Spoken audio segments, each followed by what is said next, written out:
Hello, guys.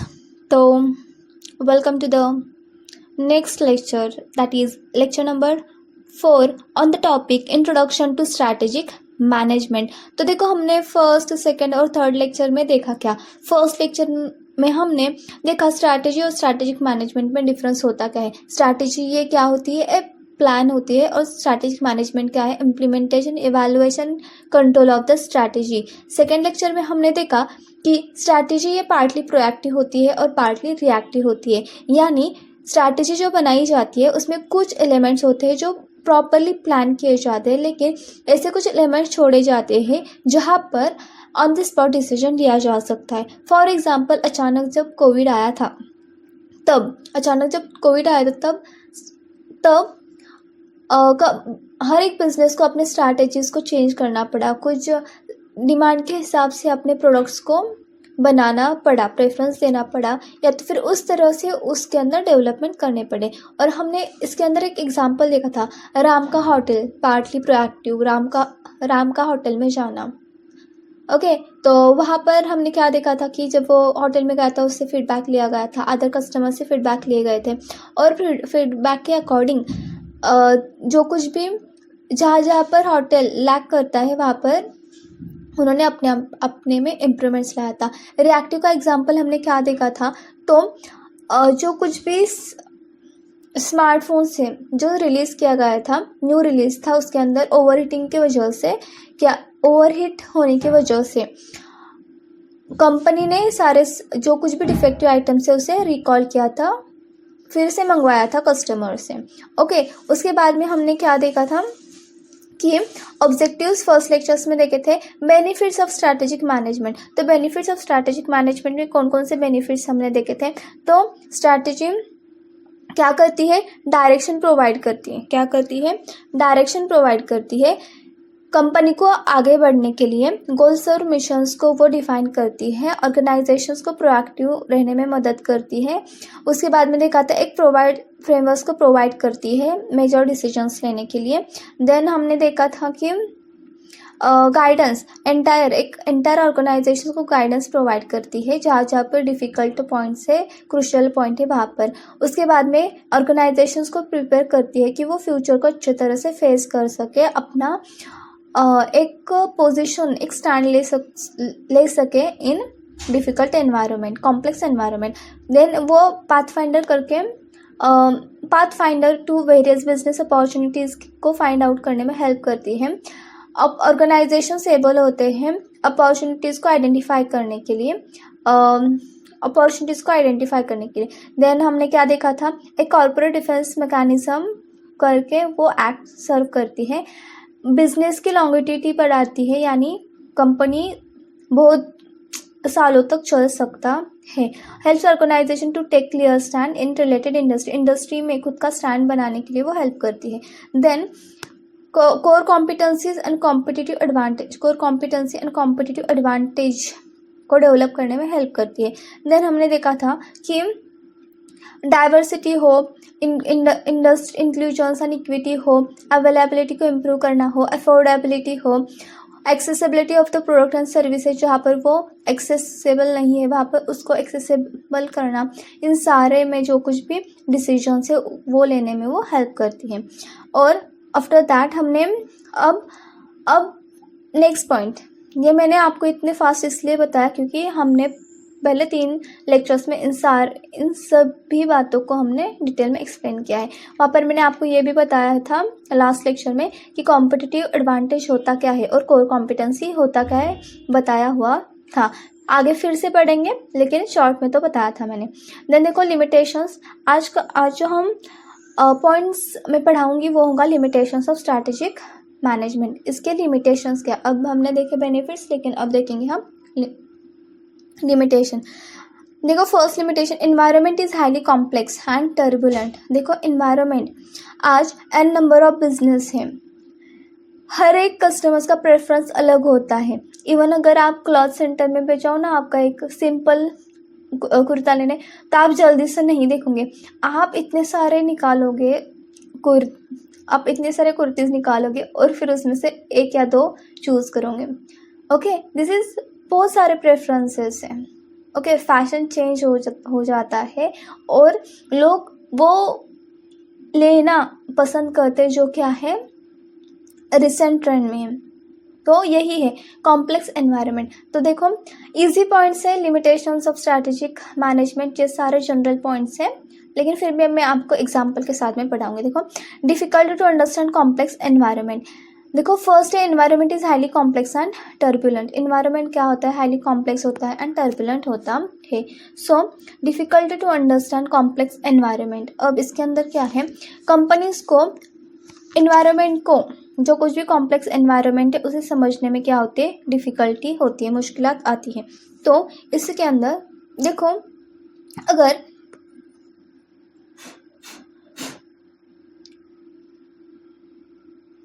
अब business environment in global markets, अगर हम ग्लोबल मार्केट्स को कंसिडर करते हैं, ग्लोबल मार्केट को कंसिडर करते हैं तो कितना डिफरेंस होगा ना, जो बातें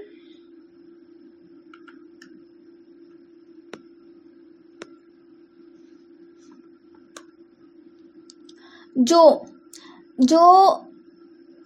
चीज़ें हमारे यहाँ यूज़ की जाती है, इंडिया में यूज़ की जाती है, क्या वो अदर कंट्रीज़ में यूज़ किए जाते हो कि ये 100% श्योरिटी होती है क्या, नहीं। जहाँ जिस प्रोडक्ट को हमारे यहाँ डिमांड है, अदर कंट्री में वो प्रोडक्ट बैन भी हो सकता है। अगर किसी बिजनेस का यहाँ पर भी बिजनेस है, वही प्रोडक्ट है और वो चाहता है कि वही प्रोडक्ट वो किसी अदर कंट्रीज़ में बेचे, तो वो उसे उसके पहले ये समझना होगा क्या उस प्रोडक्ट की उस कंट्री में डिमांड है या नहीं। अगर उस कंट्री में उस प्रोडक्ट की डिमांड नहीं है तो वो इवन यहाँ पर उसका प्रोडक्ट बहुत अच्छे दाम में जाता है, इवन वो बहुत क्या बोल सकते हैं कि हर एक इंसान उसका यूज़ करता है, लेकिन अगर वही प्रोडक्ट अगर किसी और कंट्री में बैन है तो वहाँ पर वो नहीं बेच सकता। So this is complex environment. हर एक जगह का ट्रेडिशंस, हर एक जगह क्या बिलीफ सिस्टम, ये सब कुछ क्या होता है, कॉम्प्लेक्स होता है। तो उसके अकॉर्डिंग बिजनेस को ये डिसाइड करने में मुश्किलात आती है कि डिफ़िकल्ट हो जाता है, उस इन्वायरमेंट को समझना उसके लिए इतना आसान नहीं होता। देखो मल्टीनेशनल कंपनीज़ हैं, इसका एग्जांपल देती हूँ। मल्टीनेशनल कंपनीज़ है जैसे एप्पल हुआ, मैंने लास्ट में एप्पल का आपको core competence and competitive advantage की कंसेप्ट बताते वक्त एप्पल इसका एग्जांपल यूज़ किया था। फिर से वही करती हूँ बिकॉज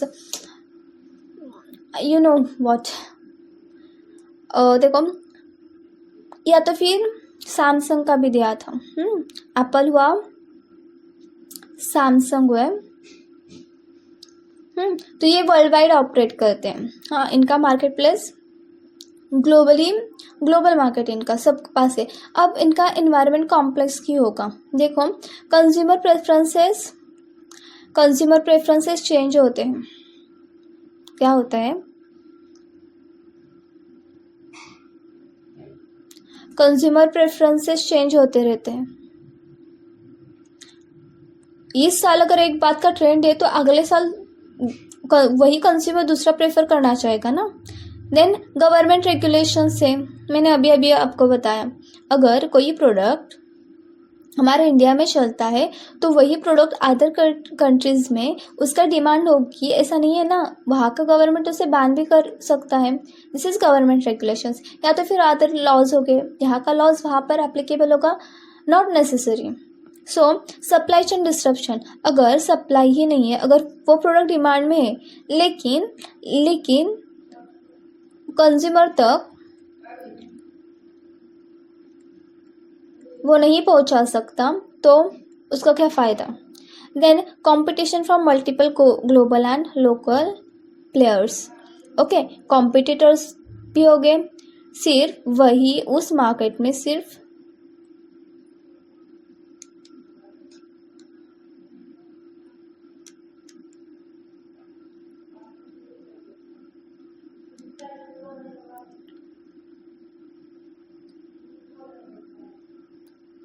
कॉम्पिटिटर्स भी होंगे और ग्लोबल प्लेयर्स भी होंगे।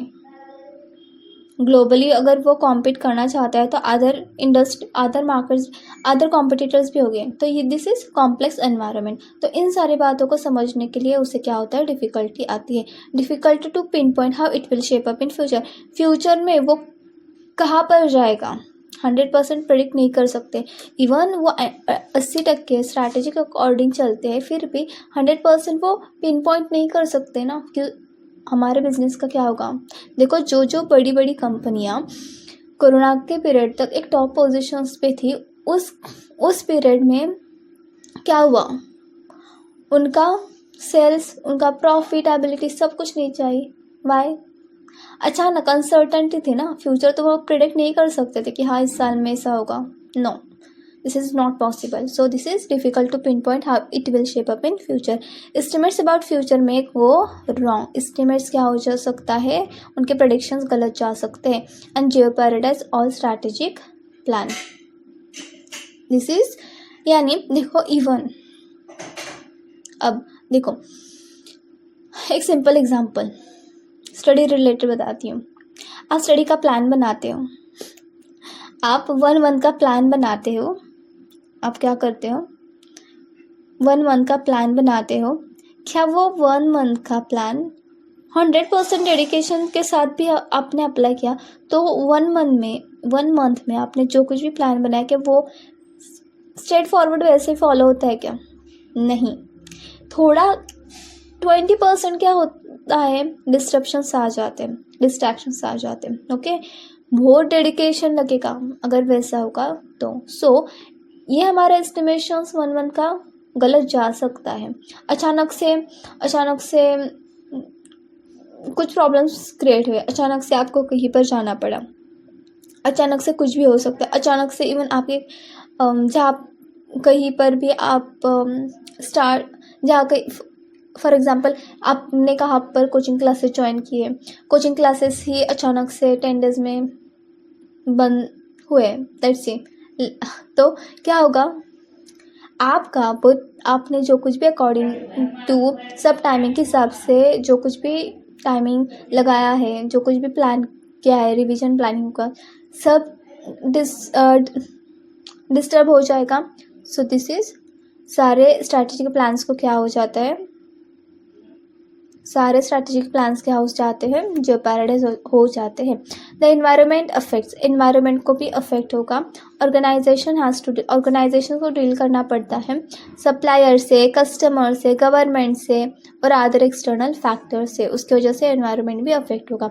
सो टर्बुलेंट एनवायरनमेंट्स के अंदर स्ट्रैटेजी गलत जा सकती है ना। देखो यहाँ पर एग्जांपल है, 2 wheeler electric vehicles brands counted on strategic benefits. Strategic benefits के लिए इलेक्ट्रिक व्हीकल्स को काउंट किया जाता है। They would have because of huge push from government. अब क्यों इसका ज़्यादा बेनिफिट है, जो electric vehicle 2 wheeler electric vehicles के मैन्युफैक्चरिंग करते, क्योंकि गवर्नमेंट ही, देखो इसके लिए ना गवर्नमेंट कुछ इनिशिएटिव्स भी लिए थे, जिसके अकॉर्डिंग अगर कोई इलेक्ट्रिक व्हीकल्स खरीदता है ना तो गवर्नमेंट कुछ कंट्रीब्यूट करेगा, उनकी कुछ अमाउंट कम हो जाती है जो गवर्नमेंट प्रोवाइड करेगी। दिस इज इसके लिए गवर्नमेंट का पूछ था, तो वहाँ पर अपॉर्चुनिटीज़ क्या थी कि 2 व्हीलर इलेक्ट्रिक व्हीकल्स को मैन्युफैक्चर किया जाए। Now strategic management is time consuming process. Strategic management कैसे टाइम कंज्यूमिंग प्रोसेस है, देखो क्यों, organisation spend lot of time in preparing, communicating and strategies. Organisations बहुत सारा टाइम लेती है स्ट्रैटेजी को प्रिपेयर करने के लिए, कम्युनिकेट करने के, जो उनके डेली ऑपरेशंस को क्या कर सकता है, इम्पेक्ट कर सकता है, जिसकी वजह से वो निगेटिवली इम्पैक्ट कर सकता है बिजनेस के रूटीन को। देखो ना, आपको आपका एग्ज़ाम की प्रिपरेशंस करनी है 1 मंथ में, और आपने 7 डेज तो इसमें भी सिर्फ प्लानिंग करने में ही आपने क्या करें, प्लानिंग करने के लिए ही आपने 7 डेज वेस्ट किए। क्या होगा, बचे कितने दिन, उस दिन में क्या इफेक्टिवली यूज होंगे, नहीं होंगे। सो दिस इज डेली ऑपरेशंस को इम्पैक्ट करता है। तो ऑर्गेनाइजेशंस बहुत ज़्यादा टाइम लेती हैं स्ट्रैटेजीज़ को बनाने के लिए, कम्युनिकेट करने के लिए, जो डेली ऑपरेशंस को क्या कर सकते हैं, निगेटिवली इम्पैक्ट कर सकता है। Planning and strategising are important. Planning और स्ट्रैटेजी बनाना ये इम्पॉर्टेंट है, लेकिन उससे भी ज़्यादा इम्पॉर्टेंट क्या है, उनको एक्शंस में लाना। आपने बनाया 1 मंथ का प्लान और आपने उस पर एक्शन ही नहीं लिया, क्या वो आपको हायर अमाउंट, हाई मार्क्स दिला सकता है? No.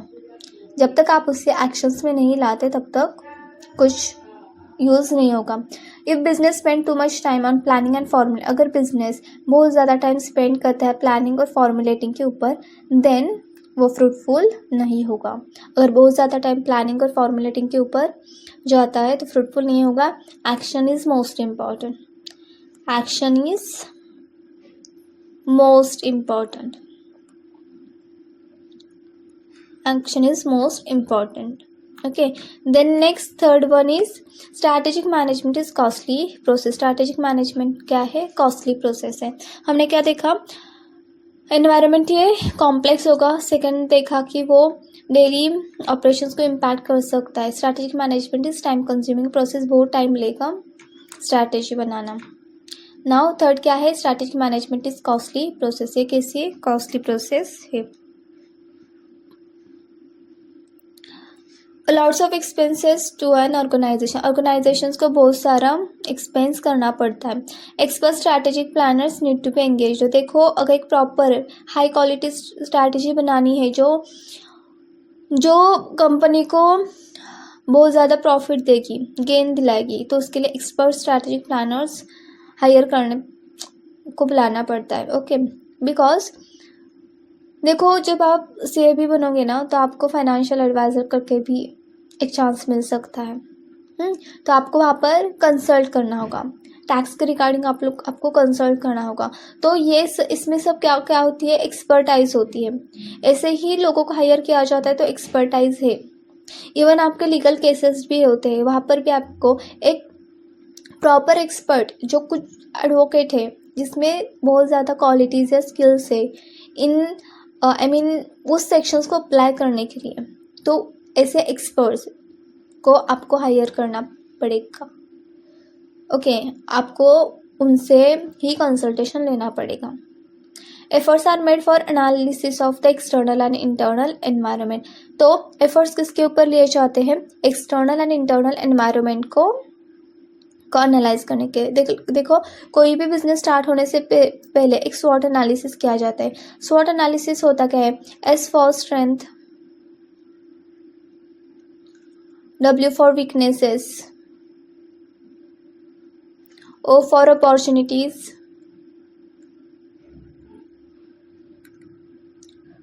O for opportunities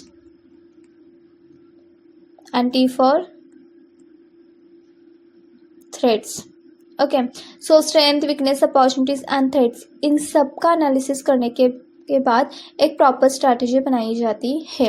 because जब कंपनी को खुद के स्ट्रेंथ समझेंगे, वीकनेसेस समझेंगे, अपॉर्चुनिटीज़ और थ्रेड्स समझेंगे, तभी वो एक प्रॉपर स्ट्रैटेजी बना सकते हैं। और इसके लिए एक्सपर्ट होना चाहिए जिससे इस इंडस्ट्री की पूरी मालूमात हो।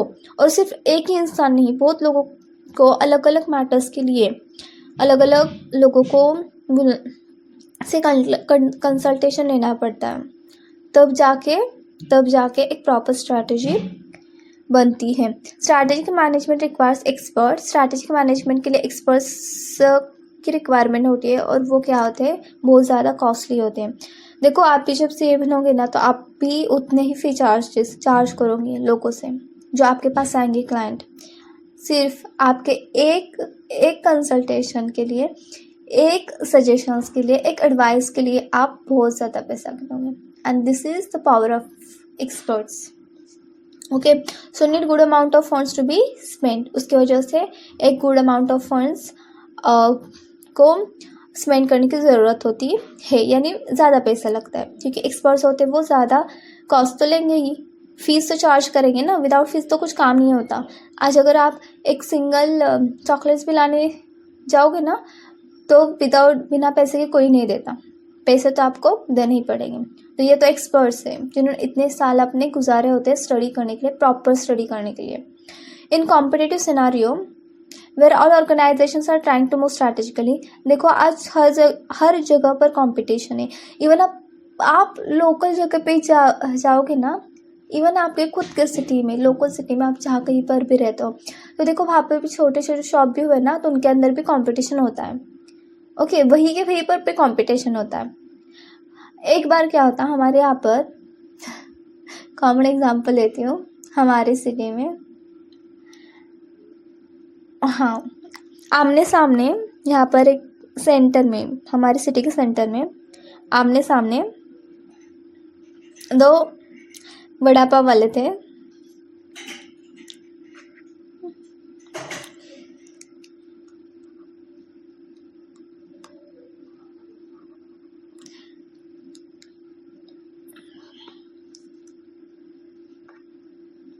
क्या हमारे सिटी के सेंटर में ना दो वड़ा पाव के शॉप है।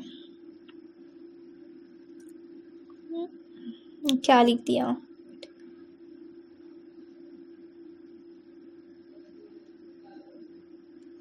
वड़ा पाव के शॉप है।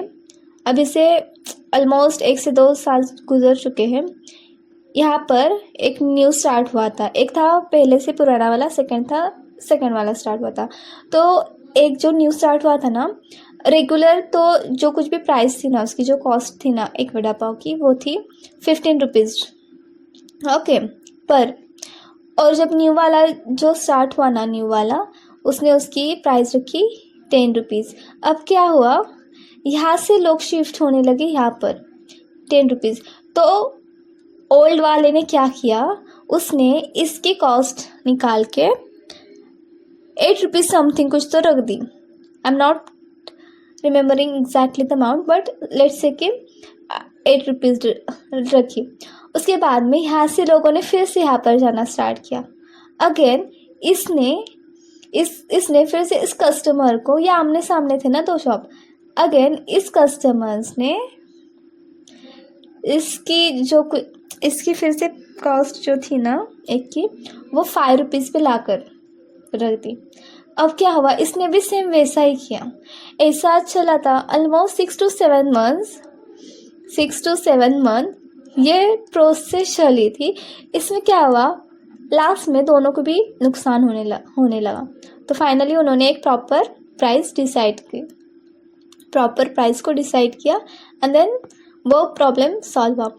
लेकिन समझा कि एक लोकल जगह पे आप देखोगे ना, तो ये कंपटीशन चलता है। तो ये एप्पल वाले ये तो ग्लोबली कॉम्पीट करते हैं ना, तो वहाँ पर भी बहुत होगा। इसके लिए एक एक्सपर्ट्स होना चाहिए।